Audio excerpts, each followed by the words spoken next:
नमस्कार. Education update C9P ह्या YouTube चॅनेलमध्ये आपणा सर्वांचे स्वागत आहे. आज आपण प्रकरण 7 भारत निर्वसाहतीकरण ते एकीकरण ह्या प्रकरणावरील बोर्ड परीक्षेला आलेल्या वस्तुनिष्ठ प्रश्नांची माहिती घेणार आहोत. ज्यामध्ये पहा, प्रश्न पहिला योग्य पर्याय निवडून विधाने पुन्हा लिहा. ज्यामध्ये गोवा येथे इसवी सन 1946 टिंबटिंब यांच्या नेतृत्वाखाली सविनय कायदेभंगाचे आंदोलन झाले आणि त्याचं योग्य उत्तर आहे डॉक्टर राम मनोहर लोहिया.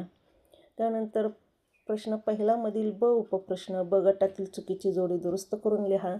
ह्यामध्ये पहा, हैदराबाद संस्थानचे विलिनीकरण, स्वामी रामानंद तीर्थ, काश्मीर संस्थानचे विलिनीकरण, शेख अब्दुल्ला, गोवा मुक्ती लढ्यातील मोलाचे योगदान, मोहन रानडे, पुद्दुचेरी येथील कामगार नेते व्ही सुब्बय्या. तर ह्यामधली चुकीची जोडी आहे पहा, काश्मीर संस्थानचे विलिनीकरण, शेख अब्दुल्ला आणि योग्य जोडी आहे राजा हरिसिंग. त्यानंतर प्रश्न दुसरा उपप्रश्न ऐतिहासिक ठिकाण, व्यक्ती, घटना या संबंधीची नावे लिहा. ज्यामध्ये पहा, भारत स्वतंत्र झाला त्यावेळी भारतात विलीन झालेले सौराष्ट्रातील संस्थान आणि त्याचं योग्य उत्तर आहे जुनागड. दुसरा प्रश्न, भारतीय लष्कराने गोवा मुक्तीसाठी केलेल्या लष्करी कारवाईचे सांकेतिक नाव आणि योग्य उत्तर आहे ऑपरेशन विजय.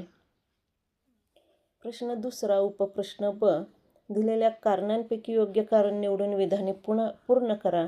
ज्यामध्ये पहा, काही संस्थाने वगळता बहुसंख्य संस्थाने स्वतंत्र भारतात विलीन झाली कारण सरदार वल्लभभाई पटेलांनी मुत्सद्दीपणाने सर्वांना मान्य होईल असा सामीलनामा तयार केला.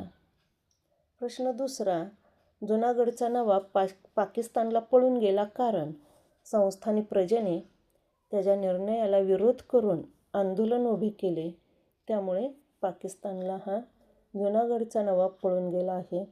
प्रश्न तिसरा, नकाशाचे निरीक्षण करून प्रश्नांची उत्तरे लिहा. ज्यामध्ये पहा, आपल्याला 15 ऑगस्ट 1947 सालचा स्वतंत्र भारताचा नकाशा देण्यात आलेला आहे आणि त्यामध्ये पिवळ्या कलरमध्ये भारत दाखवलेला आहे, गुलाबी कलरमध्ये पाकिस्तान आहे आणि डॉट डॉट अशा लाईनमध्ये भारताची वर्तमान बाह्य सीमा आपल्याला दिसून येते. तर ह्यावरचे प्रश्न पाहत असताना आपण पाहतो भारताच्या वायव्य दिशेकडील राष्ट्र कोणते? तर वायव्य दिशा म्हणजे ही आणि भारताच्या वायव्येचं राष्ट्र म्हणजेच पाकिस्तान हे हो. त्यानंतर पुढचा प्रश्न आहे, पोर्तुगीजांच्या कोणत्याही एका सत्ता केंद्राचे नाव लिहा. जर आपण पाहिलं तर इथं गोवा हे पोर्तुगीजांचं मुख्य सत्ता केंद्र आहे, पण तिथं पोर्तुगीज लिहिलेलं नाही आहे, त्यामुळं तुम्ही दीव, दमण वगैरे जरी लिहिला तरीही चालू शकतं. यानममध्ये कोणाचे सत्ता केंद्र होते? यानम पाहता आपल्या लक्षात येईल पहा, यानममध्ये फ्रेंच यांची सत्ता होती. पुढचा प्रश्न आहे, भारताच्या पश्चिमेस कोणता समुद्र आहे? भारताची पश्चिम दिशा म्हणजेच ही आणि समुद्राचे नाव आहे अरबी समुद्र. भारताच्या दक्षिणेस कोणते राष्ट्र आहे? आता दक्षिणेस जर पाहायचं म्हटलं तर आपल्या लक्षात येतं भारताच्या दक्षिणेस श्रीलंका हे राष्ट्र आहे.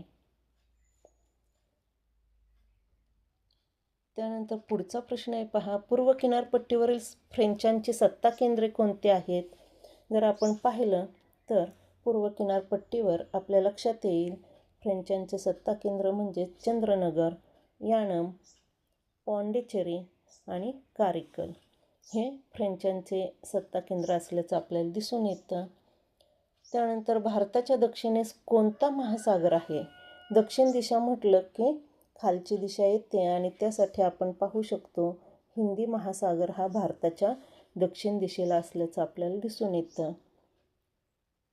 पुढचा प्रश्न आहे पहा, गुजरात राज्याच्या दक्षिणेस पोर्तुगीजांच्या वसाहती कोठे होत्या? गुजरात जर आपण पाहिलं तर इथं येतं आणि त्याच्या दक्षिणेस दीव, दमण, दादरा व नगर हवेली ह्या पोर्तुगीजांच्या वसाहती होत्या. पुढचा आहे पहा प्रश्न, फ्रेंचांची पश्चिम किनारपट्टीवर वसाहत कोठे होती? तर पश्चिम किनारपट्टी म्हणजेच ही पश्चिम किनारपट्टी आणि तेथे माहे येथे फ्रेंचांची वसाहत होती. त्यानंतरचा प्रश्न आहे पहा, भारताच्या उत्तर सीमेवर कोणती राष्ट्रे आहेत? आणि आपल्या लक्षात येईल भारताच्या उत्तर सीमेवर नेपाळ आणि भूटान ही राष्ट्रे आहेत. कराची हे शहर कोणत्या देशात आहे? जर आपण पाहिलं तर कराची हे शहर पाकिस्तानमध्ये असल्याचं आपल्याला दिसून येतं. अशा पद्धतीनं आपण नकाशाचे निरीक्षण करून प्रश्न हे सोडवू शकता. पुढचा प्रश्न आहे पहा, संकल्पना चित्रे पूर्ण करा, ज्यामध्ये आपण जुलै 22, जुलै 23 आणि मार्च 23ला आलेला प्रश्न पाहतोय. गोवा मुक्ती लढ्यातील कार्यकर्ते, आणि त्यामध्ये आपण लिहू शकतो doctor TB Kundha, doctor Ram Hegde, doctor Ram Manohar Lohia आणि गोपाळ मयेकर. त्यानंतर पुढचा प्रश्न आहे पहा, स्वातंत्र्यानंतर भारतात विलीन झालेली संस्थाने आणि वसाहती, ज्यामध्ये जुनागड, हैदराबाद, गोवा, काश्मीर ह्या वसाहती आपण लिहू शकतो. प्रश्न चौथा, टिपा लिहा. अतिशय महत्त्वाची टिपे पहा, निर्वसाहतीकरण, ज्यामध्ये आपण लिहू शकतो वसाहतवाद्यांचे वसाहतींवरील वर्चस्व संपुष्टात येणे आणि त्यांनी स्थानिक लोकांच्या हाती सत्ता सुपूर्त करणे यालाच निर्वसाहतीकरण असे म्हणतात. 20वे शतक हे निर्वसाहतीकरणाचे शतक मानले जाते. वसाहतवादी राष्ट्रांकडून होणारी पिळवणूक, शिक्षणातून मिळालेली स्वातंत्र्य व समता इत्यादी मूल्ये, त्यातून निर्माण झालेला राष्ट्रवाद यामुळे वसाहतींमध्ये स्वातंत्र्य लढे उभे राहिले. वसाहतवादाला विरोध, स्वातंत्र्य लढा आणि नंतर मिळालेले स्वातंत्र्य हे निर्वसाहतीकरणाचे 3 टप्पे आहेत.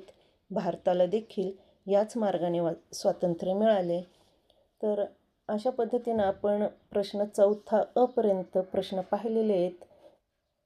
प्रकरण 8 जागतिक महायुद्ध आणि भारत ह्यावरील वस्तुनिष्ठ पाहणार आहोत. तरी आपण एज्युकेशन अपडेट C9P ह्या यूट्यूब चॅनेलला भेट देऊन सबस्क्राईब, शेअर आणि लाईक करा. धन्यवाद.